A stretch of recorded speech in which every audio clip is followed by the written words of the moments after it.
Hey everybody, Brad here with BTPA. Today we're building a rig that allows the user to switch effects that are both in front of the amp and in the effects loop, otherwise the 4-cable method, between two different amplifiers, all with one foot switch stop. Let's do it.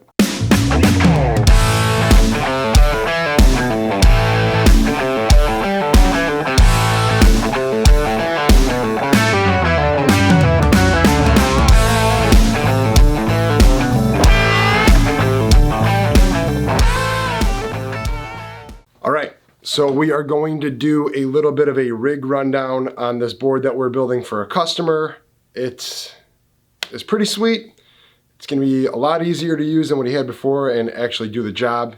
Before he had something that wasn't able to do the job.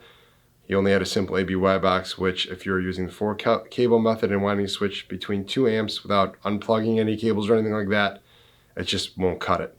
So we're going to do a little bit of a rig rundown. We'll show you how to program the ES5 or the ES8, as they're both pretty much the same, to do this all with one foot switch stop. So if you have the ES5 and these two pieces of gear, other pieces of gear that we're using to perform this task, and you want to just jump how to program it, look in the description below, and we have the table of contents. You could just click on the time signature, it'll bring you right there. Otherwise, sit back and we hope you enjoy the video here. Okay, so the main thing here is that the customer is using two different amps, the 4-cable method on both, so pre and post effects, and wanting to switch between amp A and amp B and not use either simultaneously. This is a common thing where you're wanting to run a mono effects chain pre and post into an amp and also switch it to another amp without having to undo any cables or anything like that. Just use a foot switch stop and it switches. Now, this could be done for ease in a studio, or maybe you're gigging with two different amps and you're using one for certain songs, one for the other. Whatever the case may be, we do get a lot of requests to accomplish this. So the three main pieces of gear that are allowing us to accomplish this goal on this rig are the Boss ES5, the radial twin line, and a RJM Y-Knot. Running any sort of rig 4-cable method between two amps, either or, like we're doing in this, a simple ABY box just won't cut it. You're essentially using two different signal paths within one rig, and you're needing to switch them between one amp to the other. So a simple ABY box, as you know, there's 1 in, 2 outs. It's not going to do it. The radial twin line comes into play here because it takes the effects send and return from each amp and uses that as an AB to run your effects loop of your board through that. So the ES5 is going to control that, and it's going to control the RJM Y-Knot. If you're unfamiliar with the RJM Y-Knot, it is a MIDI controllable ABY box. It's since been discontinued. Hopefully they're coming out with something new to replace it, but there is a bunch on eBay and Reverb and things like that. And obviously there's other ABY boxes that are MIDI controllable as well. I just really like these. They work great. We've used them on many different rigs and they hold up great. So it's just an ABY box, like I said, that's MIDI controllable in the long and short of it. So these three pieces of gear will allow both audio signal paths to go from one rig to the other. Okay, so to start, we will go over the pedals on the board. We already talked about the ES5 that's on there, the radial twin line that's on there, and the RJM Y-Knot. So we'll just go over the effects here. So the guitar in hits the exotic wah that he has on there. There's the exotic wah. There is, I'm kind of looking as I'm doing this, the exotic wah, the exotic EP booster. There is a jam pedals that's like a chorus vibe pedal. It's pretty sweet. There is a Polytune, a Tim, like the deluxe pedal, the double sized one. There is a XTS overdrive pedal on there. There is the Strymon El Capi stand, actually two Strymon El Capi stands. There's a Strymon Blue Sky, a TC Electronic chorus pitch and modulation pedal and flanger, the one that has like the AC cord that's built directly into it. That's on there. And I believe that covers all of the effects. Oh, and there's an open spot on the ES5 for something you want to add on. So this pedal board has the Boss ES5 to control the 5 effects that are going in the front of every amp.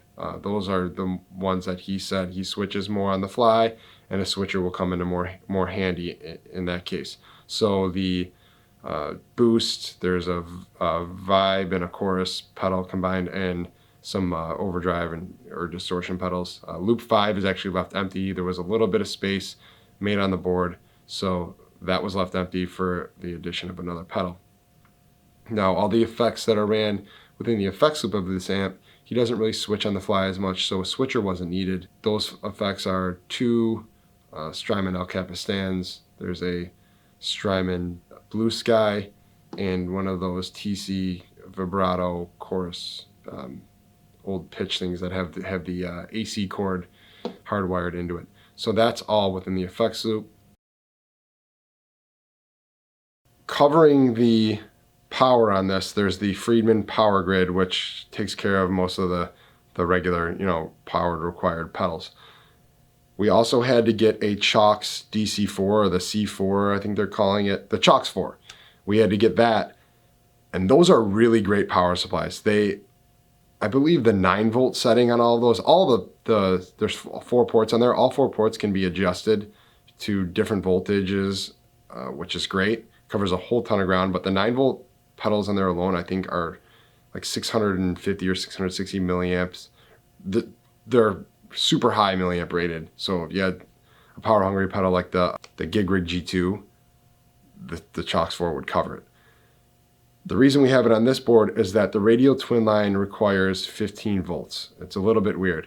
I believe Radial's manual says, or their website says they can run on 18, but it just wears out the pedal a little bit. It shortens the lifespan of it. The Chalks C4 has the ability to run 15 volts and cover the milliamps needed, so it was a perfect fit. We used that, and that's what powers the twin line. Everything's happy. Clean power, isolated power for everything, even the pedal that will eventually be added. Easy peasy.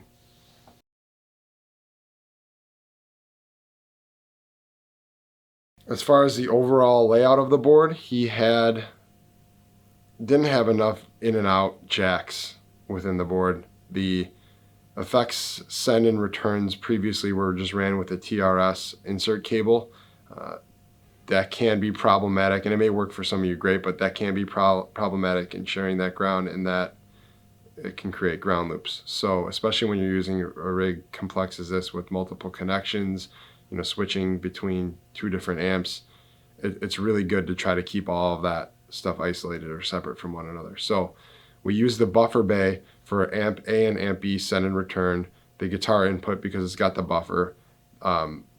One of the foot switch ports, it's foot switch functions 3 and 4 of the ES5 is controlling one of his amplifiers channel and function switches. So that's on the buffer bay. And then on the back of the board, we drilled in 2 locking 1/4-inch connectors for the 2 amp A, so the front of amp A and the front of amp B, as well as a power con, because there are 2 different power supplies plus the TC electronic pedal. So the power con just terminates to all 3 of those. It's 1 power cable to the board. Simple, easy peasy, done.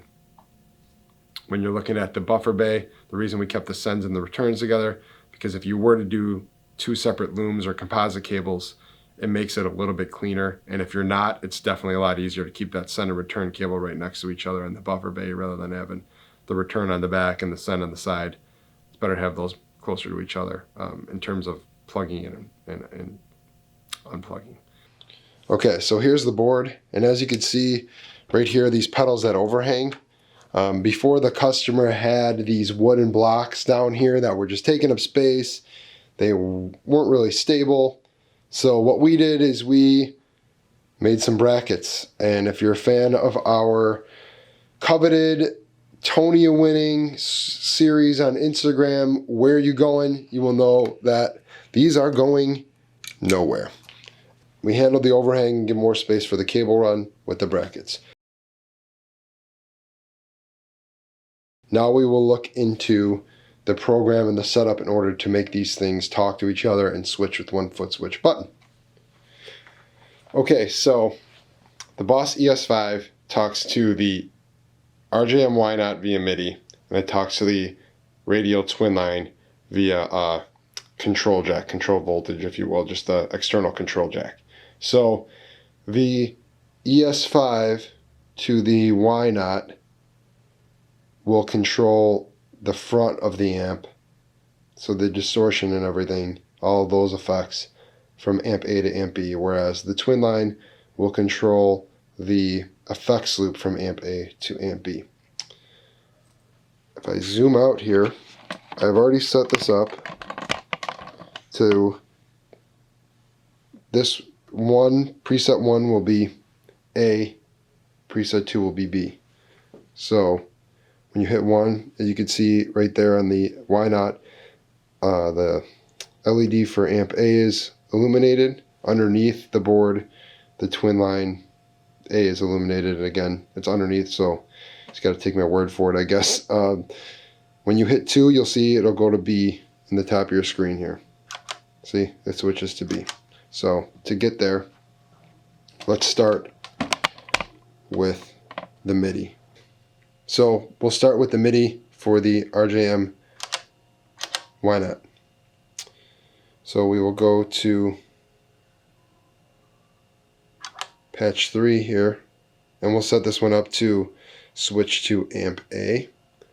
So what we will do is, and I already have program changes set up on this for program change 1 is A MIDI, and program change 2 goes B to MIDI. So we're just going to do 3 and 4. Typically it's best to just go 1 and 2, but we'll do 3 and 4 just for the purposes of this video. So we'll do enter here, or I'm sorry, edit here to edit the patch. Enter that. Typically what you see is this. You'll scroll over to MIDI 1, patch MIDI 1, enter. The RJM, again, we'll go to what you normally would see. So this is the default of what you would see. The Y0 is on channel 1, so we will go to channel 1. Then we will scroll over to program change. Like I said, right now 1 is set up to A and 2 is set up to B. We'll go to 3 because that's not assigned yet, and we will hit enter, and we will hit right. You don't need to hit enter, I just realized that, but anyways, we hit right twice. So as you can see, there are no buttons here illuminated. So like I said, the RJM Y0 is really simple to set up. We are going to want this to control A. So to do that, we hit A, we want that on, and then you hold down right until the buttons flash. So we'll hit 2, program patch 2, zoom out here, and it will go to B, and then we'll hit 3, and we'll go to, it should go to A if we did it right, and it did. So that is the switching for the front of each amp. So the effects going to the front of each head, it's switching from A to B like that. Now we will show you how to do the effects loop. That is done in the control part of it. So we have that set up on control 1 and 2 right now. So to do that, we will hit display exit and then display exit again and again. Right now, control 1 is what's setting up the switching of the twin line. Control 1 is off, and let's see if I can do this while working the camera. You will see this green light illuminated there. That means channel A is on. With control 1 being off, that selects the effects loop going to amp A. So we leave it off, we just hit exit, we're good. So we will switch to amp, or we will switch to patch 2 here, just to show you how the effects loop going to amp B would look. So right here we would go to display exit again, display exit again. You will see the control 1 is on, and that switches the twin line to B. And just like that, it's programmed. So there you have it. Just a way to switch from amp A to amp B using the 4-cable method, using 3 little pieces of gear. Pretty simple and effective way to do this without having to reroute any cables or unplug anything from your board to each amp. Clear everything plugged in, seamlessly switch with one foot switch Stomp. So anyways, thanks for watching. Stay tuned for some more tutorials, product information, and things like that from us at BTPA. If you have any questions, shoot us an email, drop a comment below. If you like what you saw, it'd be great if you hit that subscribe button and enjoy the